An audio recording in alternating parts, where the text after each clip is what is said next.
Original versus Definitive, a series where I look at both versions of GTA San Andreas and see which one is better. Today we'll compare the mission called Tagging Up Turf, in which you watch two losers play basketball, drive to a bridge in the neighborhood, watch sweet crossover arrival tag, do two yourself, drive to ballless territory, do two more tags, climb a building, and guess what?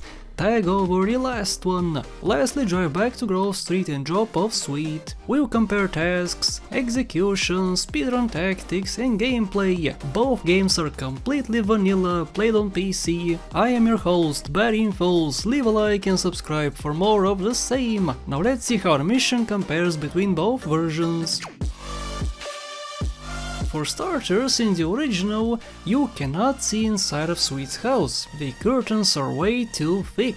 In the Definitive Edition, however, it's pretty noticeable that Sweet left his lights on so they can see better while playing basketball. Very thoughtful, Sweet. Unfortunately, in the Definitive, this wall is almost entirely devoid of graffiti and is pure black. Something not true for the original. Also, no, brightness doesn't do much. It's exceptionally dark in this cutscene. In the Definitive Edition, you'll notice a brand spanking new tagging animation, where it fills up the tag slowly the more you hold the button. In the original we also have an animation, but it's just a simple fade in. But in the Definitive, we can see the tag being drawn. Very well done. Later on we see two ballers. The fat baller homie has now lost weight and is also now a woman in the Definitive Edition. What's up with this edition changing so many genders, like CJ's mom, for instance? This guy's the same, he looks so different. This is how he looks in the original. This is where we get introduced to the climbing mechanic.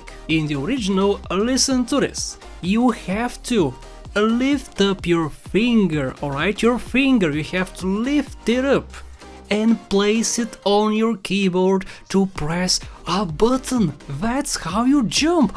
Do you know how much effort that is? It's crazy!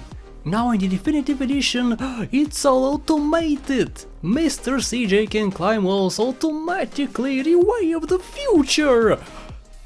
Joking aside, this is an idiotic feature which makes CJ climb on stuff accidentally all the time, so I turned it off. Apart from that, nothing else to say about the mission, so let's move on to the speedrun section.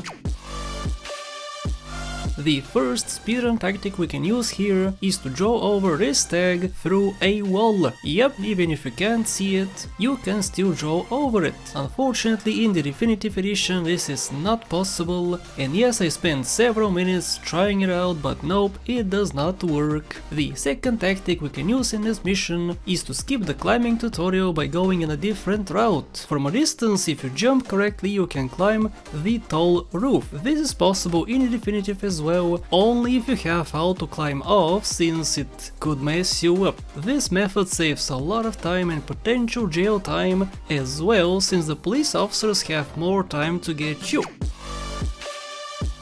As a score, I am very torn on this. On one hand, we have a new amazing tagging animation, and we can see through Sweet's house.